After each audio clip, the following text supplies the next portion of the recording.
السلام علیکم۔ آج کی کہانی ہے منزل ملی تو کب۔ احسن میرا بہت ہی پیارا کزن تھا، مجھ کو اس سے پیار تھا، بچپن کا ساتھ تھا، ہم ایک ہی گھر میں پلے بڑھے تھے، ابو اور تایا کا کاروبار بھی مشترک تھا۔ ہم بچوں کی محبت دیکھ کر تایا اور ابو پھولے نہیں سماتے تھے، کیونکہ دونوں کا ارادہ ہم دونوں کو شادی کے بندھن میں باندھنے کا تھا۔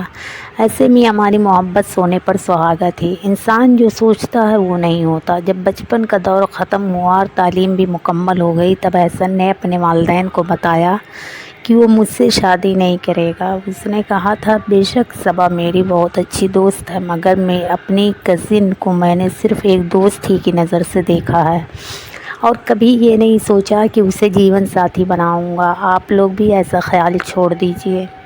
یہ انکشاف تایا ابو پر ایٹم بم جیسا تھا، لیکن وہ نا امید نہیں ہوئے۔ سوچا نوجوان لڑکا ہے، نادان ہے، سمجھاؤں گا تو سمجھ جائے گا۔ اب جب موقع ملتا وہ بیٹے کو سمجھانے کی کوشش کرتے۔ تایا جان کا معمول تھا کہ وہ صبح سویرے اپنے لان میں سیر کرتے تھے، تب آواز دے کر احسن کو بلا لیتے تھے۔ وہ ان کا اکلوتا چھوٹا بیٹا تھا، ان کی آنکھوں کی ٹھنڈک تھا۔ ایک روز صبح کے وقت جب وہ چہل قدمی کر رہے تھے، بیٹے کو بلائے اور کہنے لگے، احسن بیٹے دیکھو، میں چاہتا ہوں کہ تم مجھ سے اپنے دل کی کیفیت شیئر کرو۔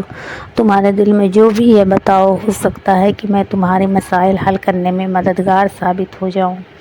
تم جوان ہو، خوبصورت ہو اور تعلیم مکمل کر چکے ہو، اب شادی کا وقت آ گیا۔ اگر تم کو صبا سے شادی نہیں کرنی تو پھر بتاؤ کہ کس سے کرنا چاہتے ہو، میں وہاں بات چلاتا ہوں۔ ایسی بات نہیں ہے ابو، ہوگی تو ضرور بتاؤں گا۔ احسن نے باپ کو ٹال دیا، کیونکہ وہ جانتا تھا کہ اس کا بھید لینا چاہتے تھے۔ تایا ایک کامیاب بزنس مین تھے، ان کے پاس کافی دولت تھی، مگر ان کی سب سے بڑی دولت ان کا بیٹا احسن تھا، جس کو انہوں نے خدا سے گڑ گڑا کر مانگا تھا اور وہ آج اس کی خوشی دیکھنا چاہتے تھے۔ احسن کی ماں پڑھی لکھی خاتون تھیں، وہ بے حد بیٹے سے پیار کرتی تھیں، جس کی وجہ سے انہوں نے اس کی پرورش بہت اچھے طریقے سے کی تھی۔ میرے تایا ابو اور تائی آئیڈیل ماں باپ ثابت ہوئے تھے کہ وہ بیٹے کے دل کی بات بخوبی سمجھتے تھے۔ ناشتے کی میز پر اس کا یہ سوال کرنا کہ ابو، کیا آپ اپنی پسند سے شادی کی تھی؟ مانا رکھتا تھا۔ ہاں بیٹے، باپ نے کہا، تمہاری ماں میری آئیڈیل تھی۔ کالج کے دور میں ان کے پیچھے بہت لڑکے پڑے تھے، مگر انہوں نے کسی کو لفٹ نہیں دی۔ چلیے رہنے دیجیے اب، وہ بولی۔ آپ بھی کیسی باتیں لے کر بیٹھ گئے، ناشتہ کیجیے، ٹھنڈا ہو رہا ہے۔ تائی نے بات کو ٹالنے کے لیے کہا۔ تایا ابو دفتر چلے گئے، تب احسن نائلہ کے پاس آیا اور سارا حال بتایا۔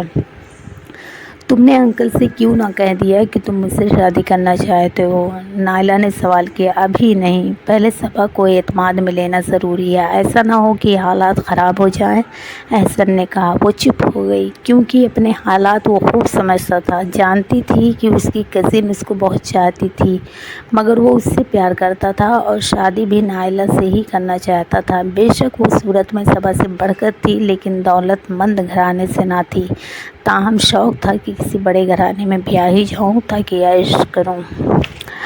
عیش کرنا صرف امیروں کا حق نہیں، یہ غریبوں کو بھی ملنا چاہیے، ورنہ دل میں حسرتیں جنم لیتی ہیں اور زندہ رہنے کا لطف جاتا رہتا ہے۔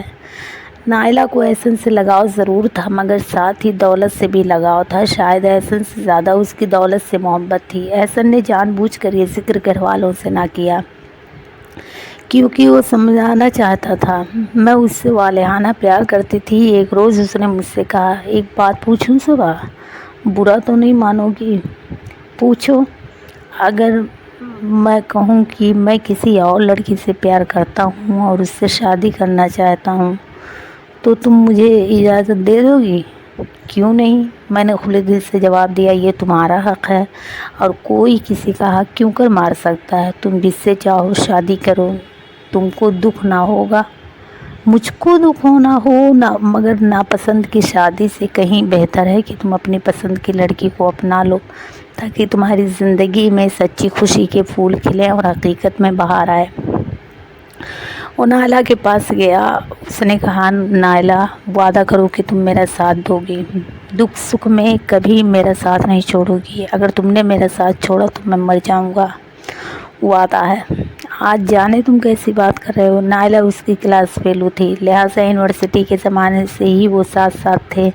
جب کلاس ختم ہو جاتی تو یہ لوگ ڈرائیو کرنے میری کی طرف نکل جاتے۔ مجھے شک تھا کہ وہ کسی اور کو چاہتا ہے، تاہم واضح طور پر اس نے کچھ کبھی نہ بتایا۔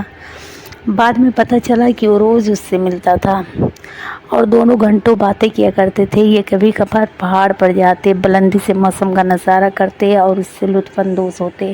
اسلام آباد کے نظارے ان کے دلوں کو چھو کر گزرتے تھے۔ دونوں اگر ایک روز بھی نہ مل پاتے تو احسن بہت بے چین رہتا تھا۔ ہمارا گھر ان کے گھر سے ملا ہوا تھا، بنگلے ساتھ ساتھ تھے، بس درمیان میں دیوار تھی۔ میں روز تائی جان کے پاس جاتی تھی، اس کا موڈ دیکھ احسن کا موڈ ہوتا تو مجھ سے بات کرتا، ورنہ بغیر مخاطب کیے چلا جاتا یا اپنے کمرے میں جا کر اسے بند کر لیتا۔ تبھی میں سمجھ جاتی کہ وہ مجھ سے بات نہیں کرنا چاہتا۔ مجھ سے اس کا رویہ ایسا ہی تھا، جبکہ نائلہ سے ایک دن کی جدائی اس سے برداشت نہ تھی۔ ایم اے کے امتحانات تمام ہوئے، دونوں کا یونیورسٹی جانا موقوف ہوا۔ اب روز ملنا ممکن نہ رہا، کیونکہ نائلہ کے گھر روز جانا ٹھیک نہ لگتا تھا، جبکہ نائلہ کو احسن نے گھر آنے سے منع کیا ہوا تھا، میری وجہ سے اور تایا اور میرے والدین کی وجہ سے، کہ کہیں روڑے نہ اٹکائے جائیں، اس طرح ان کے پیار کے معاملات خراب نہ ہو جائیں۔ ادھر والد صاحب چاہتے تھے کہ میری اور احسن کی شادی ہو جائے۔ مجھے نائلہ کا نام معلوم نہیں تھا، لیکن یہ سنگن تو ایک مشترکہ دوست سے مل چکی تھی کہ احسن کسی اور لڑکی میں دلچسپی رکھتا ہے۔ پھر اس کا رویہ اور اس کی ذو معنی باتوں نے مجھے کچھ سوچنے پر مجبور کر دیا تھا۔ میں چاہتی تھی جب احسن کو میری چاہ ہو تبھی میری اس سے شادی ہو۔ بے شک میں اس سے پیار کرتی تھی، لیکن پیار میں زبردستی کے سودے خرابی کا باعث بنتے ہیں، ایسے گھر نہیں بستے۔ بس میں صبر اور حوصلے سے کام لے رہی تھی۔ ایک روز نائلہ کا فون آیا۔ میں اتفاق سے ان کے گھر پر تھی اور احسن کے کمرے کے قریب تھی۔ مجھ کو اس کی آواز کمرے کی کھڑکی سے صاف سنائی دے رہی تھی۔ وہ فون پر بات کر رہا تھا، تبھی میں نے دوڑ کر دوسرے کمرے سے ریسیور اٹھا لیا۔ اب میں ان کی باتیں سن سکتی تھی۔ اس روز مجھے پتہ چلا کہ یہ دونوں کتنے قریب آ چکے ہیں۔ اب ان کی جدائی مشکل ہے۔ وہ باتیں کرتے رہے اور میں سنتی رہی۔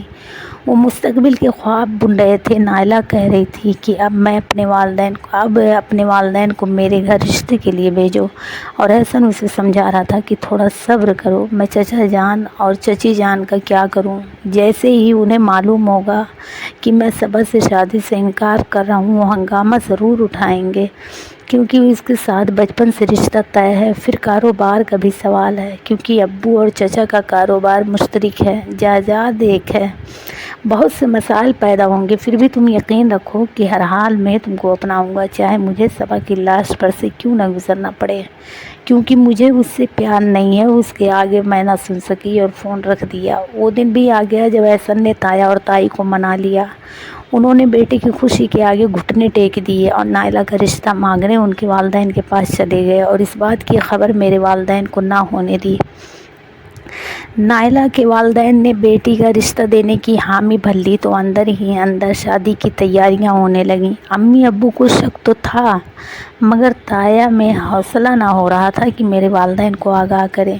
وہ بہت پریشان تھے۔ ادھر احسن نہ مان رہا تھا۔ تبھی یہ مشکل بھی میں نے آسان کر دی اور تایا جین کو فون کر دی کہ تایا ابو، میں احسن سے شادی نہیں کرنا چاہتی، کیونکہ میں کسی اور لڑکے کو پسند کرتی ہوں۔ اس بات سے آپ میرے والدین کو آگاہ کریں اور اپنے بیٹے کی جہاں مرضی شادی کر دیں۔ بظاہر تایا بجھ گئے، لیکن اندر اندر ان کے دل میں پھول کھل گئے، کیونکہ یہ الجھا ہوا مسئلہ تھا۔ اس کو میں نے خود بخود سلجھا دیا تھا۔ سارا الزام میں نے اپنے سر لے کر میں نے دونوں بھائیوں کے بیچ حائل ہونے والی دیوار کو گرا دیا تھا۔ اب یہ لوگ کھل کر شادی کی تیاریاں کرنے لگے، شاپنگ ہونے لگی۔ ایک دن دونوں بائی روڈ اپنی گاڑی پر کچھ اشیاء لینے پشاور گئے تو بدقسمتی سے وہاں بازار میں بم دھماکہ ہو گیا اور تایا اور تائی اس خودکش دھماکے کا نشانہ بن گئے۔ ان کی لاشوں کا نام و نشان تک نہ ملا۔ یہ ایسا سانحہ تھا کہ احسن ہی نہیں، ہم سب ہل کر رہ گئے۔ ہم لوگوں پر تو جیسے قیامت گزری تھی۔ امی ابو احسن کو سنبھال رہے تھے۔ اس سانحے کی اطلاع نائلہ کے گھر والوں کو ملی تو وہ بھی آ گئے۔